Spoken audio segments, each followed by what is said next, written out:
미국의 정치학자인 세뮤얼 헌팅턴이 쓴 문명의 충돌이란 책이 사회과학서로 유명합니다.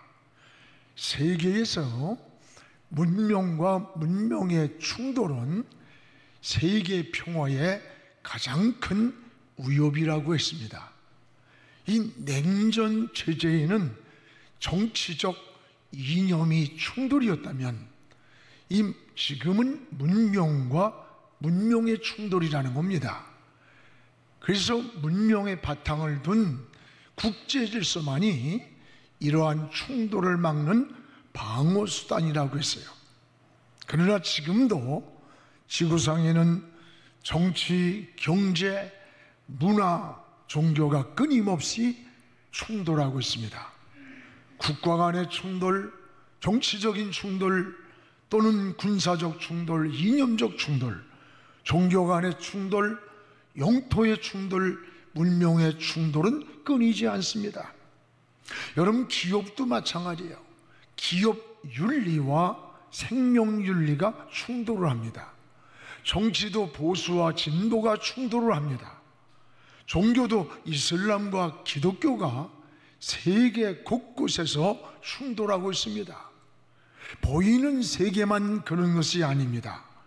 보이지 않는 세계에도 끊임없는 충동이 일어나고 있는 거예요. 여러분, 영적인 세계도 마찬가지입니다. 육체적인 것과 영적인 것이 충돌을 하고 하나님의 뜻과 인간의 뜻이 충돌을 합니다. 사도 바울은 로마서 8장 6절에 육신의 생각과 영의 생각이 충돌하고 있음을 우리에게 보여줍니다. 또 여러분, 로마서 7장 22절 23절에 보면 우리의 속사람과 또 우리의 겉사람의 법이 서로 충돌을 하고 있음을 우리가 알 수가 있습니다. 내 지체 속에서는 한 다른 법이 내 마음의 법과 싸워 내 지체 속에 있는 죄의 법으로 나를 사로잡아가는 것을 본다. 내 속사람은 하나님을 위해 살려고 기도하며 살고 믿음으로 살고 싶어 하는데, 또 하나의 내 겉사람의 법은 나를 자꾸 세상으로 끌고 간다는 거예요. 그래서 여러분, 영의 생각과 육신의 생각이 충돌을 합니다. 우리의 겉사람과 속사람이 충돌하고 있다는 거예요. 지금 여러분 속에서도 보이지 않지만 영육이 충돌하고 있고 선악이 충돌하고 있다는 것을 우리가 알아야 됩니다. 우린 이런 충돌 속에서 어떻게 이런 영적 충돌을 해결할 수 있고 이길 수가 있을까? 18세기 영국은 말할 수 없이 도덕적인 부패, 경제적인 문제, 그리고 사회적인 혼란으로 신앙이 걷잡을 수 없이 무너져가고 있었습니다. 바로 그때에 하나님의 은혜를 경험한 한 지도자가 나타났습니다. 여러분 잘 아는 바로 그가 요한 웨슬레였습니다. 웨슬레가 은혜를 충만히 받고 성령의 은혜를 경험한 그는 복음을 전했습니다. 영적 부흥운동이, 변화운동이 일어났습니다. 집을 떠나 거리를 방황하던 젊은이들이 다시 가정으로 돌아오는 겁니다.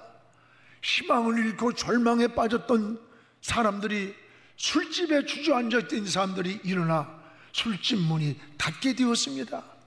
노동자들이 다시 희망을 얻었습니다. 꿈을 얻고 일터로 나가는 겁니다. 정신과 영혼의 혁명이 일어난 겁니다. 이들의 마음속에 용기가 생겼습니다. 꿈이 생겼습니다. 희망이 생겼기 때문입니다. 이런 성령을 통한 영적인 부흥운동이 일어났던 때가 바로 18세기였습니다. 영적인 부흥운동은 영혼만 살리는 일이 아니었습니다. 마음을 건강하게 만들고 가정을 회복하고 사회를 회복하고 국가를 건강하게 만드는 기초가 되었다는 겁니다. 그렇습니다. 여러분, 성령에 사로잡힌 한 지도자의 영향력, 한 시대의 역사를 바꾸고 민족을 일으키는 절망과 희망의 충돌을 막는 이 변화의 운동이 일어났다는 사실입니다. 그래서 여러분, 스가랴 4장 6절에 이렇게 말씀합니다. 힘으로도 되지 아니하고 능으로도 되지 아니하나 오직 나의 영으로 되느니라.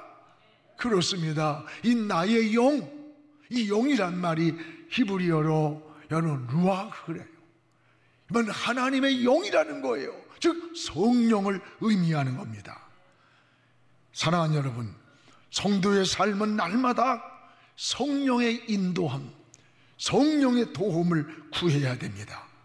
성령을 전적으로 의지할 때에 우리 육체적 충돌, 이 영적인 충돌에서 이길 수가 있는 겁니다.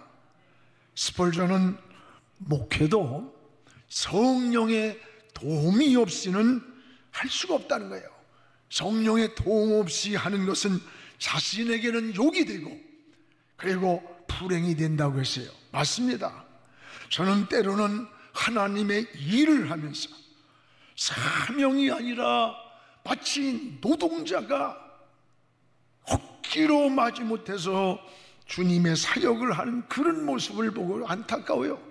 그런 모습을 가지고, 그런 마음을 가지고 어떻게 영혼을 살리고 교회가 살겠어요? 차라리 목회를 안 하는 게 낫지. 여러분, 성경의 믿음의 사람들은 그렇게 일하지 않았습니다. 주의 일을 할 때에 기쁘고 즐겁게 했습니다. 문제가 없는 게 아니에요. 많은 문제가 있었지만 승리했습니다. 어떻게? 내 힘으로 하지 않았습니다. 성령의 인도를 받았고 성령의 도움을 받았기 때문입니다. 여러분은 하나님의 일을 할 때에 내 경험이나 내 지식이나 내 방법보다 더 성령의 능력을 의지하시기를 주의 이름으로 축복을 합니다. 오늘 성령의 역사하심을 간절히 바라는 자가 되어야 됩니다. 이제 우리는 전반기를 코로나로 인해서 나라도 깔아앉고 사회도 깔아앉았고 그리고 영적으로도 다 잃어버린 전반기였습니다. 이제 후반기가 시작됩니다. 여러분의 후반기는 오직 성령께 길을 물으십시오. 성령께 이끌리십시오. 성령의 인도를 사모하면서 시작되는 후반기가 되기를 주님의 이름으로 축복을 합니다. 오늘 말씀에는 인생이 살아가는 데에 두 갈래길이 있습니다. 하나는 성령을 쫓아 살아가는 길이 있고 또 하나는 육체의 소욕을 따라 살아가는 길이 있습니다. 그리고 성령과 이 육체의 소욕은 끊임없이 충돌하고 있다는 것을 알아야 됩니다. 여러분, 여기에서 우리는 선택과 집중이 중요합니다. 우리는 무엇을 선택하고 집중해서 쫓아가느냐, 그 결과가 달라지는 거예요. 육체의 소욕이냐 영적인 소욕이냐. 바울은 오늘 이 영적 충돌에서 우리가 어떻게 이길 수 있는가를 잘 말씀해 주고 있습니다. 여기에 영적 충돌에 승리하는 일이 뭐예요? 성령을 따라가는 겁니다. 여러분, 그래서 오늘 16절에 성령을 따라 행하라 이렇게 말씀합니다. 또 18절에는 성령의 인도라는 말이 나와요. 성령의 인도하는 바가 되면 성령의 인도, 성령을 따라 살아가라. 여기에 성령이 주체라고 하는 것을 알아야 돼요. 신앙생활은 내 힘이나 의지로 할 수 없습니다. 노력으로 한계가 옵니다. 우리의 심령에 성령의 임재가 있어야 돼요. 여러분, 성령이 우리 마음을 지배해야 됩니다. 성령으로 충만해야 돼요. 성령 세례를 받고 변화를 받아야 되는 거예요. 우리의 내적인 변화가 있어야 돼요. 사람에겐요, 이 마음이 중요한 거예요. 사람들은 어떤 잘못을 할 때 그 결과만 보고 평가를 하고 또 정죄를 해요. 그러나 근본적인 뿌리는 마음이라는 것을 기억해야 돼요. 오늘 마음은 우리 생각을 지배하고, 이 생각은 행동을 만드는 거예요. 내 행동에 나타난 그 근원은 바로 마음이라는 것을 기억하시기 바랍니다. 다윗을 보세요. 다윗이 우리아의 아내를 뺏었습니다. 그리고 충신 우리아를 죽였어요. 감쪽같이 속였어요. 그러나 하나님의 눈을 속일 수가 없었습니다. 회개하고 돌아오지 않는 다윗을 나단 선지자가 책망을 했어요. 그 책망을 듣고 속일 수 없는 하나님의 눈을 알았습니다. 그때 다윗은 매일 밤 침상이 젖도록 눈물로 회개를 하는 거예요. 그 기도 가운데 시편 51편 10절 아닙니까? 하나님이여 내 속에 정한 마음을 창조해 주시고 내 안에 정직한 영을 새롭게 해 주옵소서. 이 기도의 내용이 뭡니까? 육체가 범죄를 했는데 육체를 고쳐주고 육체를 용서해 달라고 하지 않냐고, 오히려 내 안에 정한 마음, 내 안에 정직한 영, 마음을 고쳐달라는 거예요. 마음. 왜 그랬습니까? 오늘 원인은 마음이었다는 겁니다. 그렇습니다. 이런 변화는 마음에서부터 시작되는 거예요. 우리의 마음을 성령이 지배할 때에 육체의 소욕을 이길 수가 있는 겁니다. 그래서 바울은 성령을 따라 행하라, 성령을 따라 행하라. 여러분, 성도가 승리하는 비결은 내가 뭘 하든지 무슨 일을 하든지 먼저 성령께 길을 물으시기 바랍니다. 성령의 도움을 요청하시기 바랍니다. 성령과 동행해야 됩니다. 성령께서 피할 길을 주십니다. 지혜를 주십니다. 좋은 때를 주시고 좋은 사람을 만나게 해주시는 거예요. 그래서 바울은 성령을 따라 행하라, 성령을 따라 행하라. 그리야만 육체의 소욕을 이루지 않는다 그랬어요. 그러면 여러분, 육체의 소욕이 뭡니까? 육체의 소욕은 여기 19절에서 오늘 본문에 21절까지 나옵니다. 15가지가. 오늘 여기 15가지 소개한 육체의 소욕은 타락한 사람의 부패한 악한 심성, 또는 금지된 거야. 손을 대면 안 돼요. 금지된 것에 대한 본능적인 욕구가 바로 육체적 소욕이라는 거예요. 이 육체의 소욕들은 영적 세계와 끊임없이 이게 충돌하고 있다는 걸 알아야 돼요. 여러분 스스로 느끼잖아요. 육체의 소욕 15가지를 살펴보면 삶을 파괴합니다. 영혼을 파괴합니다. 진리를 여러분 거스리게 만드는 거예요. 여기서 소개한 육체의 소욕은 잘 들어, 이방인들에게 지금 권면하는 내용이 아니에요. 예수 믿고 있는 이 갈라디아 교인들에게 지금 무섭게 바울이 권면하고 있다는 것. 이건 이방인이 아니라 오늘 믿는 그리스도인에게 방점을 두고 있는 거예요. 그리스도인으로 살면서도 이런 썩어빠질 부패한 육체의 소욕에 사로잡혀서 지금 살아가고 있음을 지적하고 있는 겁니다. 교회에서는 거룩한 집사요, 권사요, 장로요, 목사라고 떠들어대는데 그 내면 속에는 육체의 소욕에 사로잡혀서 타락의 길, 부패의 길, 금지된 것을 여러분 본능적 욕구에 빠져가고 있다는 거예요. 오늘 우리 자신들을 돌아보시기 바랍니다. 이게 세상 사람을 향한 얘기가 아니에요. 오늘 나와 여러분을 향한 하나님의 지적이에요. 권면이에요. 성령이 하는 음성을 들으라고 했습니다. 이런 사람들은 하나님의 나라를 유업으로 받을 수가 없다고 했습니다. 이런 육체의 소욕들의 특징은 세 가지가 있습니다. 하나는 하나님과의 교제를 가로막는 거예요. 그래서 하나님과의 교제가 막힐 때 평안이 없습니다. 안식이 없습니다. 하늘의 지혜가 떠오르지 않고 성령의 인도가 막히는 거예요. 또 하나는 신앙이 파괴되는 사단의 통로라는 걸 알아야 돼요. 이 육체의 소욕들을 자세히 보세요. 모두 하나하나가 어둠의 영이 들어오는 틈을 타는 통로라는 것을 알 수 있습니다. 그런가 하면 정신과 영혼과 우리의 삶을 부패 썩게 하는 거예요. 영적인 삶을 무너뜨리는 요소라는 거예요.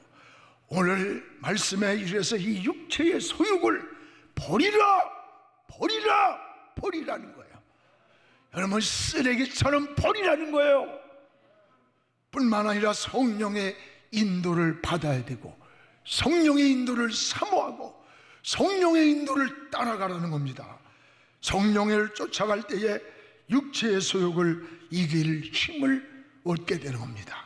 사랑하는 여러분, 갈 길을 방황하는 길 많은 세상에서 오늘 선택과 집중을 해야 됩니다. 어느 길을 선택합니까? 육체의 소욕을 따라갑니까? 성령을 쫓아갑니까? 오늘 나의 삶이 성령을 쫓아 살아가는, 그래서 여러분이 승리하는 삶이 되기를 주의 이름으로 축원합니다. 또 하나, 성령을 쫓아 살아갈 때에 영적 충돌에서 승리할 뿐 아니라 여기 23절에 보면 성령의 좋은 열매를 맺게 하신다 그랬어요. 성령이 열매를 맺게 하는 거예요. 우리 22, 23절을 같이 읽겠습니다.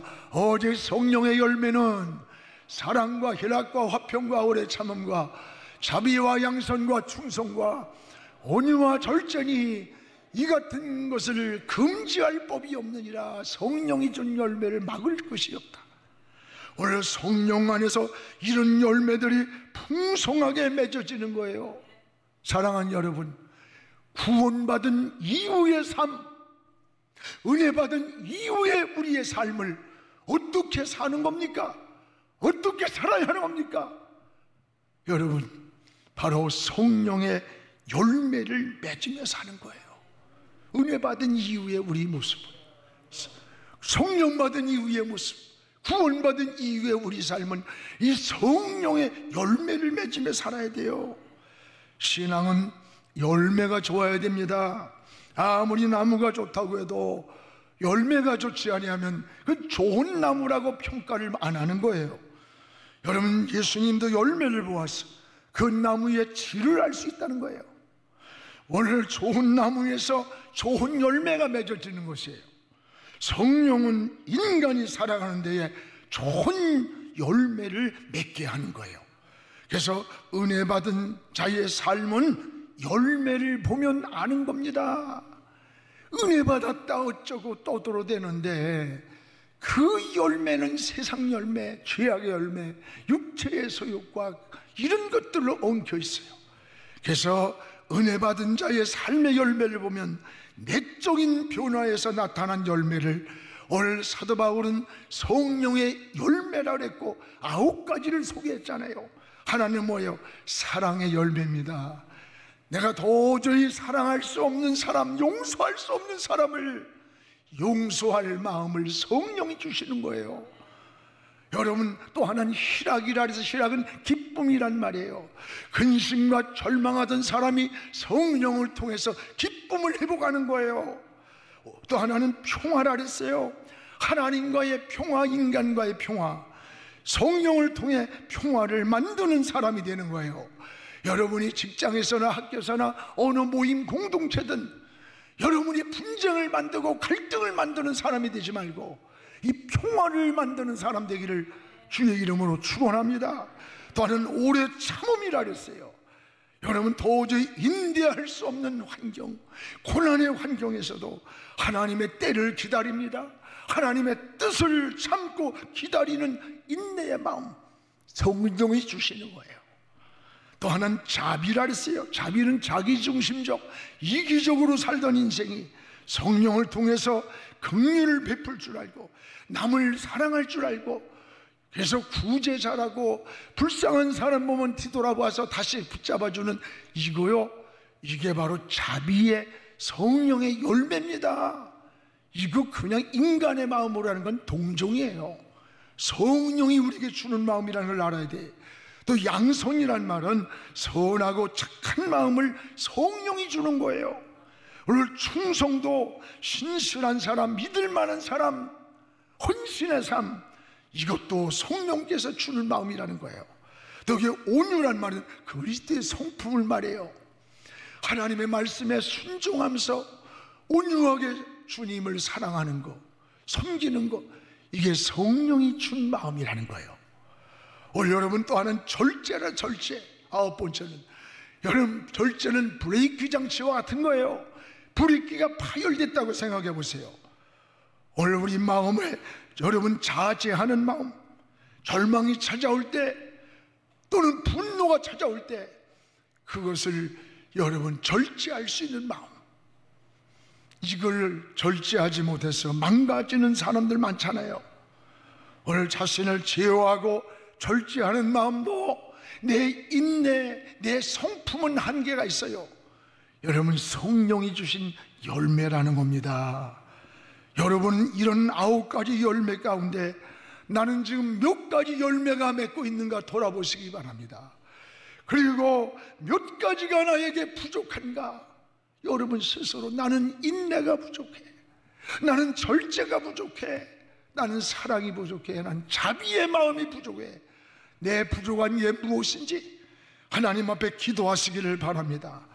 여러분 이런 것이 성령을 통해 주는 열매예요. 이게 바로 예수 그리스도의 성품이요 마음인 것입니다. 은혜 받은 이후의 삶은 바로 이런 성령의 열매를 맺으며 살아가는 거예요.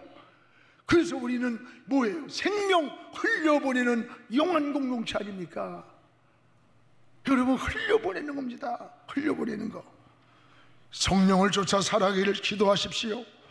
여러분 열매가, 좋은 열매가 맺어지도록 성령의 도움을 구하시기 바랍니다. 성령의 좋은 열매가 여러분 삶에서 많이 맺혀지기를 주의 이름으로 축원합니다. 또한 여기에 24절부터 26절에 보면 그리스도 예수의 사람들, 이 말이 나와요. 그리스도 예수의 사람들은 어떻게 사는 것인가? 사는 방법이 다르다는 겁니다. 오늘 여러분 24절에 정욕과 탐심을 십자가에 못 박은 사람이라는 거예요. 우리 24절 같이 읽어봅시다. 그리스도 예수의 사람들은 육체와 함께 그 정욕과 탐심을 십자가에 못 박았느니라. 오늘 여러분 십자가에 못 박을 때 내가 죽고 예수가 내 안에 사시는 거예요. 이것이 바로 영에 속한 사람입니다. 이때부터 우리는 하나님을 바라보는 영적인 눈이 열리는 겁니다. 여러분 사람에게는 세 종류의 눈이 있다잖아요. 하나는 사물을 보는 육안이 있습니다. 또 하나는 사물의 원리와 이치를 깨닫는 지식의 눈이 있어요. 그 다음에는 하나님을 바라보는 영적인 눈이 있는 거예요. 하나님은 영이라 지식이나 여러분 육신의 눈 가지고는 바라볼 수가 없어요. 그래서 다윗이 기도했잖아요. 하나님 앞에 눈을 열어달라고. 시편 119편 18절에 보면 내 눈을 열어서 주여 주의 율법에 놀라운 것을 보게 해 주옵소서. 바울도 그랬습니다. 다메섹 도상에서 주님을 만났습니다. 그 이후로 정과 욕심을 십자가에 못 박았습니다. 그때에 여러분 제일 큰 변화가 뭐예요? 사울이 바울로 변하는 이 터닝 포인트, 이 정점이 바로 눈에서 비늘 같은 것이 벗어지면서 다시 보게 된 거예요. 자기만 보던 눈이 주님을 보는 겁니다. 자기를 자랑하며 살던 삶이 주님을 자랑하고 십자가 외엔 자랑할 게 없다는 거예요. 여러분 오늘 우리는 다시 보는 눈이 열려야 돼. 주님 십자가만 있으면, 주님만 있으면 내게 만족합니다. 여러분 다시 보는 눈이 열려야 되는 거예요. 오늘 여러분도 그리스도 예수의 사람들로 살아가기를 주의 이름으로 축원합니다. 또한 여러분, 여기에 그리스도 예수의 사람들은 25절에 성령으로 사는 사람이라고 그랬어요. 25절 우리 같이 읽겠습니다. 만일 우리가 성령으로 살면 또한 성령으로 행할지니, 성령으로 사는 사람이 그리스도 예수의 사람이라는 거예요. 자기 감정이나 기분대로 사는 거 아니에요. 여러분, 성령의 감동을 따라 살아야 되는 거예요. 하나님의 감동을 따라 성령으로 살아가기를 원하는 사람, 저게 그리스도 예수의 사람들이에요. 바울이 말하는. 오늘 여러분도 신앙을 너무 인간적으로 생각하지 마세요. 너무 머리로 계산하지 마세요. 성령의 감동을 따라 살아가기를 주의 이름으로 축원합니다. 또한 그리스도 예수의 사람들은 26절에 헛된 영광을 구하지 않는 사람이라고 그랬어요. 우리 26절 같이 읽읍시다. 헛된 영광을 구하여 서로 노엽게 하거나 서로 투기하지 마라. 헛된 영광이 뭡니까? 허망한 것이에요. 유익되지 않는 것들에 집착하고, 여러분, 진리가 아닌 비진리에, 본질이 아닌 비본질에 마음을 뺏기고 싸우고 갈등하는 거예요. 사랑하는 여러분, 그리스도 예수의 사람들은 이런 것에 사로잡혀 살지 않는다는 겁니다. 그렇습니다. 오늘 사랑하는 성도 여러분이요, 누구에게나 내면에 영적인 충돌이 있습니다. 충돌을 이기는 비결은 성령을 쫓아 살아가는 길입니다. 성령님이 도와주시면 영적 충돌에서 이깁니다. 오늘 성령은 우리의 못된 기질, 못된 성질까지도 고쳐주시고 좋은 열매를 맺도록 인도해 주시는 거예요. 오늘 성령님과 동행하시기 바랍니다. 성령님을 의지하시기 바랍니다. 여러분, 성령을 통해 영적 충돌에서 항상 승리하는 우리 성도들 되기를 주의 이름으로 축복을 합니다.